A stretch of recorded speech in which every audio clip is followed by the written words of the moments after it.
Hi there, I'm Rebecca and a really warm welcome back to my channel, PumpkinBecki. In this week's video we are going to be having a look at my seed collection. We're going to be looking at maybe what needs throwing out, maybe what needs replacing for this year, and things like that really. Let's get started.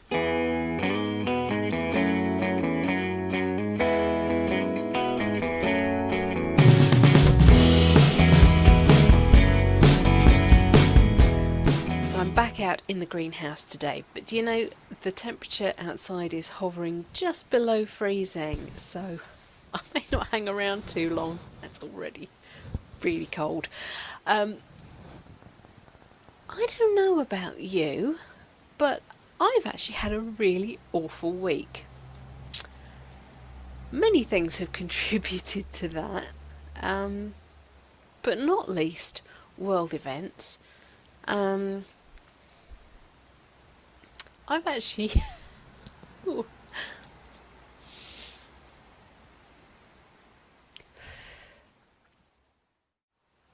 I've just been feeling a bit overwhelmed by the world right now, and that's okay. So I'm not going to do anything major. The garden is too cold and too wet. Everything is absolutely frozen solid. So what I'm actually going to do is go through my seed collection.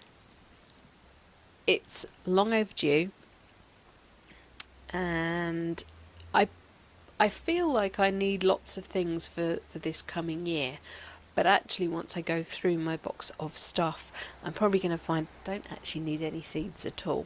Maybe one, maybe two. But so here is my seed collection. And this is basically how it was left at the end of autumn, really. That's probably the last time I sowed something. I did leave some things out on my bench, so they got a little bit wet. Yeah, that's what an audit is for, to actually go through these things and see what you actually want, what you actually need, and get rid of the things you don't need or that are now too old to be useful. I bought this chicory, Rosa di Treviso, last year actually, but it's so bitter I can't eat it and it's horrible. So I actually don't mind that this got wet because I'm going to get rid of it. The expiry date should be here on the bottom of the packet, but it has faded in the sun or washed off or something. I'm just going to get rid of it, so I'm going to recycle this bit because it is paper and dispose of the seeds probably into my council composting bin. So that's all the loose seeds out. They're the things that I was planting last year. And now you can see that the rest of the box is organised by month, and I have dividers, so everything in front of the divider is for that month. So March is a relatively small month for sowing. April, oops, that's all April. May is much bigger.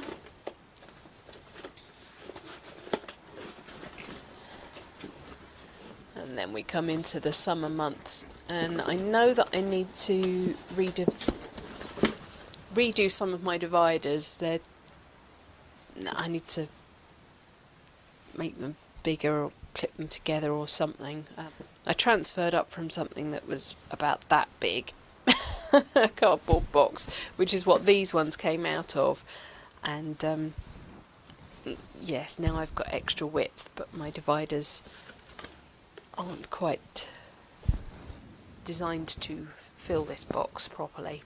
So the idea is that when I successionally sow something, I take it out of the month, I sow it, and then I put it in to the next month, and that then will remind me to sow it again for that succession, that long season of continuous cropping. That's obviously not the same for all the seeds. Some have to be sown during a certain period, and some literally there's no point in sowing them successionally like sweet corn. We looked at sweet corn in the summer. You have to sow them all at once. You want them all to be developed at the same point so that they can then fertilise each other, because they are a wind pollinated crop, vegetable thing. So you need them to be shedding pollen at exactly the same time so that all the plants get fertilised at the same time and you get your crop. And I try not to start seed sowing too early. I don't have a heated greenhouse. I don't have indoor space to be able to grow my plants. I don't have heated propagators. There's no point in me starting too early, because those seeds and resulting seedlings won't have anywhere to go to grow on, where they will be safe from frost and so on. Some people who live in different climates can do that, or they have the setup to enable them to do that. I haven't here, and I just have to take that one on the chin. And I have to just remind myself not to sow too early. The traditional time for sowing onions, for example, is actually Boxing Day, either Christmas afternoon or Boxing Day. And I just know that for me and for my garden, that's too early. So I have got some onion seed and I will plant them, sow them, just maybe in a couple of weeks' time, maybe once we just hit February. Maybe that's what I'll do. So what I need to do before we go into the new growing season is to go through the box of seeds and make sure everything is in the right month section for sowing. So for example, here I've got a pack of broad bean Artichoke, and I can see from the pack that I could have sown them in October, November, December, January, February. They are a classic overwintering broad bean. I haven't had very much success with actually physically overwintering them. And it's important to know that something like Artichoke, one of the earlier fruiting varieties, is going to be a little less productive than a main crop such as Masterpiece Green Long Pod, which, if we go to the pack here, we're actually not going to start sowing until February, March or April. And also, if we look at the packet, the Artichoke is meant to be, it's meant to give you an earlier crop. But you can see here that you're not meant to harvest until June, July, August. Whereas Masterpiece actually could start cropping at the end of May, June and into July and August. So, oddly, this one, which is meant to be a main crop, has a fractionally earlier cropping season than Artichoke, and yet everybody recommends Artichoke, and I don't know why. I'd rather grow that one and maybe do a couple of successional sowings of it. But hey, that's my opinion, and controversial sometimes. And now I have got packs of onions here. I've got the Kelsey and I have got Long Red Florence. But these are both really old packets. I had no idea. This one should have been sown by 2013 and this one by August 2011. So that is 10 years old. Yeah. I think I'm going to start fresh with those. I think I'll start fresh with those. Okay. And as I say, I'm giving myself a week or so's grace on sowing onions, because I just don't see the point. I have got some other things to do around the garden. I'm not going to break my neck to get that done. Also, it's very easy to get seduced by seeds. You see the lovely picture on the packet, and you see the lovely picture on the packet. I want that in my garden. But the reality is, when you are in full seed sowing, transplanting, potting up, planting out, sometimes some stuff just doesn't get sown, and you have to decide whether you're actually ever going to be able to grow that plant. Do you want to invest that time in that plant, or would it be better to buy a plant and grow that? And I do that with tomatoes. I spent many of my first years gardening, vegetable gardening, actually growing my tomatoes from seed. And yes, it's fun, and yes, you get lots of seedlings, but have you got space for all those plants? And are you really going to eat all those tomatoes? Some people do. Fair enough, carry on. But I know that for me, 1 or maybe 2 plants is actually enough, and I will keep them in my greenhouse because there is blight issues in the area. In this pack is 100 seeds. If I only need 2 or maybe 3 plants a year, it's going to take me an awful long time to get through this packet. And alright, this packet was only £1. But would it make more sense for me to spend my time growing other things from seed and just go ahead and buy a plant? And this year I'm going to try and remember to go and buy plants in person, maybe, if I can. Obviously, last year was very difficult and garden centres were closed. But hopefully this year we will have garden centres continuing to remain open and I can go and buy a plant. Oh, I had great dreams of growing artichoke. But I think that was something I wanted to grow when I had the allotment. And again, the reality is that this pack expired in 2014. Now, it is an unopened pack, so maybe it's going to be more viable than other things. But I need to be realistic. When I was part of the Gardener Society, we would do a seed swap, which is a lovely thing to do. You do tend to come home with a lot more things than you would ever grow. And it's the same with looking through seed packets. You can get a bit carried away with what you think you want and need compared to what you can actually realistically fit in your garden. I also tried last year taking things out of the box that were not germinating very well.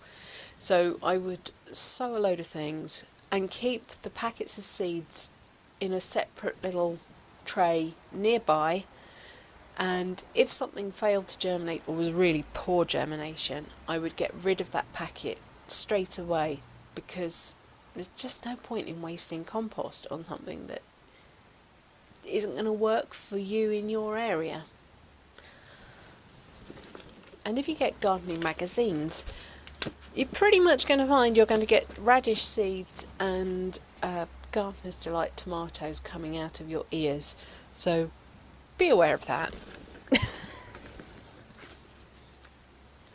And some things I'm going to move forward a little bit. You can come forward. Sometimes I try and take the pressure off, especially May. May is so busy, by pushing things back or bringing them forward, but sometimes I go a bit too far. I'm going to pull those into April.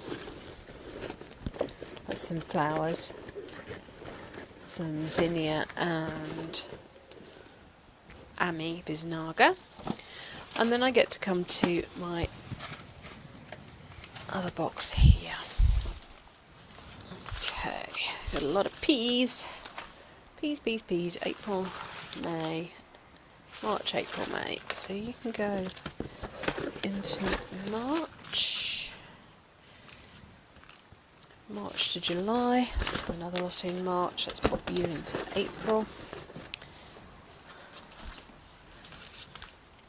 This is Sour.